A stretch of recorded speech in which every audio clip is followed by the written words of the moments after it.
what's up, guys? I want to talk about if you're going to start this outsourced accounting practice. Now, I help other businesses, but I like talking about this accounting practice. If you want to start your own accounting practice, I keep getting messages on our channel here, and I get phone calls too from guys that work in a practice, right?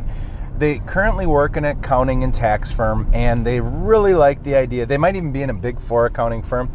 They really like the idea of doing their own firm. They like the idea of this outsourced accounting model. And, they always ask me the same thing. How do you get started? How do you actually jump out of the current boat that you're in, going down, the financial river?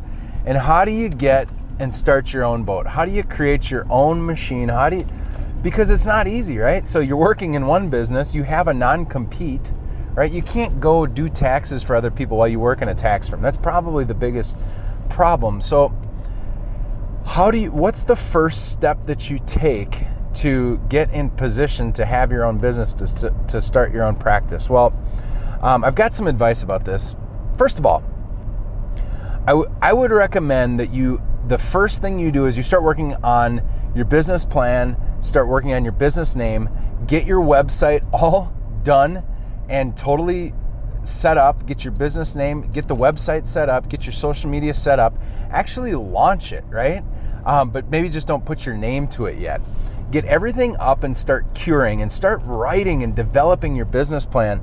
I value action way over planning, right? Action and getting stuff done and taking action is what starts entrepreneurship. It's the difference between me and you, right? But how did I take my first action in entrepreneurship was I got fired. I got fired from the church that I was working at. Actually, I worked at Best Buy for a long time. And then I was asked to come and be on staff at Eaglebrook Church up in Minneapolis here. And that was going pretty well when I had one supervisor. I was a little headstrong, a little bullish. I'm a much better consultant and entrepreneur than I was employee at a church. And I ended up getting fired and let go. And out of that, I got recruited by somebody to come into the financial services world and found out that that's not a job, that's a business. And everything changed from there. But it took the hard discipline, and luckily God provided every step of the way. So what I need you to know is that what I would recommend in a perfect world is start planning. Open your website, open the Google My Business account, get it all up and going, work on a little logo, get your tagline done, get everything up and running, but just don't put your name on it, right?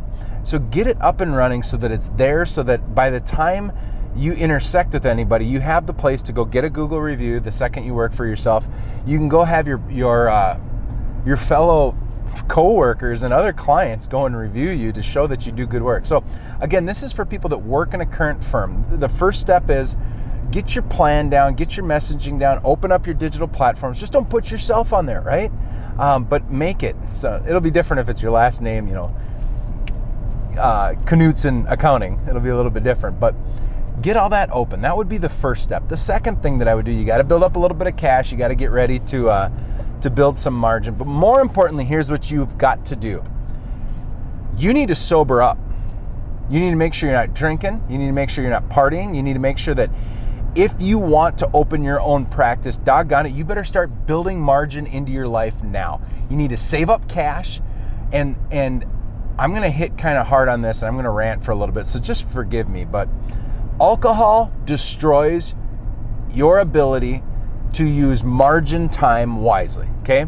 Now, I'm an alcoholic. I quit drinking. I go not a drop. I wasn't like a super dysfunctional drinker. It's just I like to catch a buzz. And back when I used to do that, what that does is you use your margin finances and your margin time in the evening to go hang out and just have some beers with the buddies or whatever that is. And the next morning, you're never at your optimal.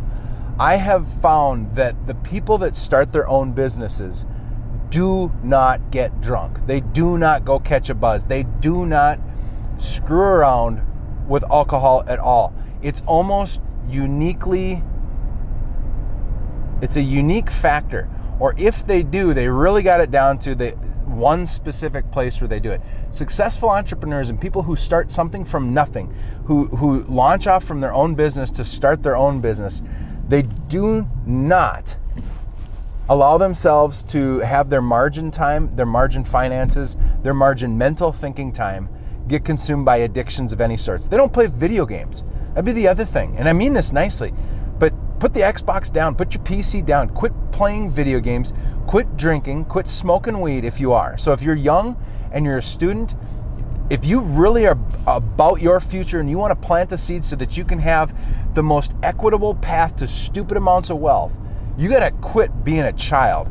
And you need to stop drinking. You need to stop doing that stuff. And I'm speaking from experience here, that it just, in its best form, like even if you're a good drinker and it doesn't impact your life very much, at minimum, it will just sap up finances and it saps up your extra mental energy. And it produces, I would say, it produces a new little desire for you. So even if you're not a person of faith, you don't believe that your desires cause temptations, and temptations usually get corrupted by sin, and then that causes you to just go off in life, right? That's what I believe. You at least have to admit, by putting a new desire in front of yourself, a desire to just kick back and have some beers, all of a sudden, you don't kick back and grab your notebook and write. You don't kick back and make YouTube videos. You know how much time I put in to building websites for myself and for my clients? I mean, I work my butt off all the time. And you don't have that margin thinking and clarity and the margin energy to put towards that. It's kind of like doing homework. You can't do good homework when you're hungover. You can't do it if you're even tired. You have to take your prime thinking and put it towards that. And at minimum, you have a sideways desire that will get in the way. It's kind of like why people say, don't get a girlfriend if you want to be about your sports, or if you want to be about your business, if you want to go make money, don't have a girlfriend. Why? Because it's a sideways desire. That's not to say it's morally wrong. Like I'm not saying that. I'm saying it's unhelpful. You have to identify the things in your life that are not helping you get to where you want to go. Now, this is a mindset thing, and I hate how the gurus hit on this. And they, if you just set your mind on the desire, think about the money. If you think it and say it out loud, you'll get it. No, bullcrap. But what it does do is, if you eliminate sideways desires, particularly what I think are sinful desires, and habits, and you get rid of them so that you can put your margin time, your margin thinking, and you can sit down and do the work to plan and to get ready, you'll see that you will be able to start creating plans, right? So get your website up, get everything up and going. But the second thing to get yourself prepared is you have to give yourself a ton of margin time, margin thinking, margin energy. And the way you do that is you have to quit playing around playing games. Quit playing video games, or only play them a little bit. Like, I only watch stupid TV after like 11 o'clock. When I've put my kids to sleep, I've worked all day, I've even worked at night, I go in and do stuff, I'm checking, I work my butt off. And as soon as stupid time only shows up late at night before I go to bed, right? Like, that's when I watch Steven Crowder, I don't watch normal TV. I watch YouTube, right? That's when I sit down and just let my brain open up and have that leisure time. But up until then, I'm busting my butt. I'm taking care of work, right? If you do that, you'll be in position. So quit playing games, create margin time, get your website ready. When you do that, you're going to be set. And then here's what you got to do. Take all your coworkers, all the clients you're helping at your current firm, everybody who trusts you, that knows that you're doing a good job, that would say, you know what? I might not bring my business to you right away because I want to see how this works, but I trust you in this moment. I trust you professionally.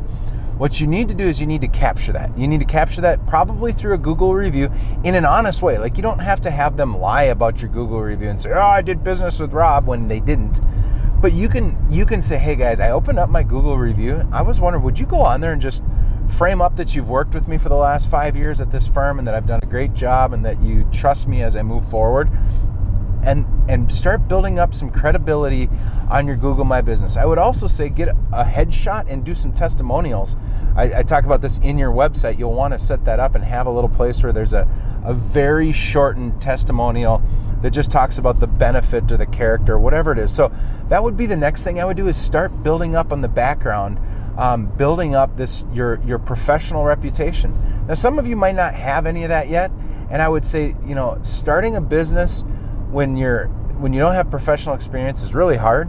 you're just going to have to get reps under your belt. Now, if you aren't working at a firm or if you don't have a non-compete and you can do this, I would say start performing a tax return for people on the side.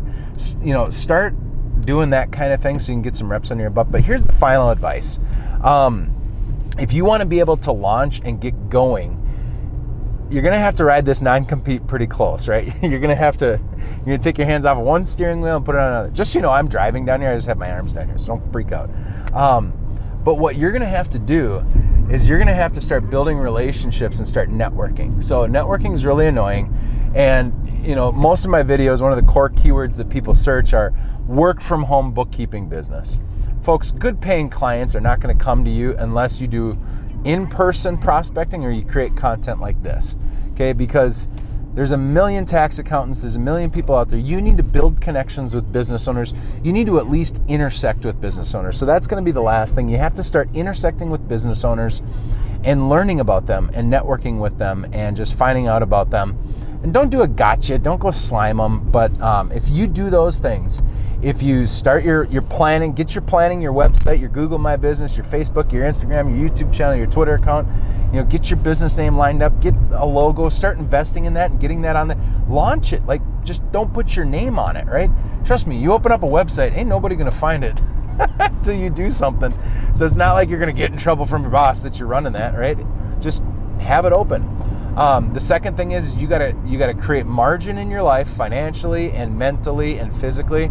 So you gotta quit playing games, you gotta quit screwing around with drinking, you gotta quit playing video games, or at least just do the video games late at night when it's mindless time. But you have to start you have to build margin financially and with your mind so that you can start getting ready. And then I'd say the third thing is that you need to start networking and building relationships with business owners. So how do you do that? I've got another video about that. Go to BNI and visit BNI. Every time you go to a BNI, we'll get into that. You can visit BNI, go to the Chamber of Commerce, just start meeting business owners. Start going to networking groups. You can just call on people too and be like, hey man, I'm thinking of starting my own business. Can I buy you coffee and just learn about it? I'm gonna be an accountant and I'd love to hear what your experience of an accounting firm has been. They'll take a free lunch, go buy people lunch, do something like that. Anyways, hopefully that helps you get started so that you can take your hands off of one wheel and put it on the next and get going. God bless, guys. Good luck with everything. Take care.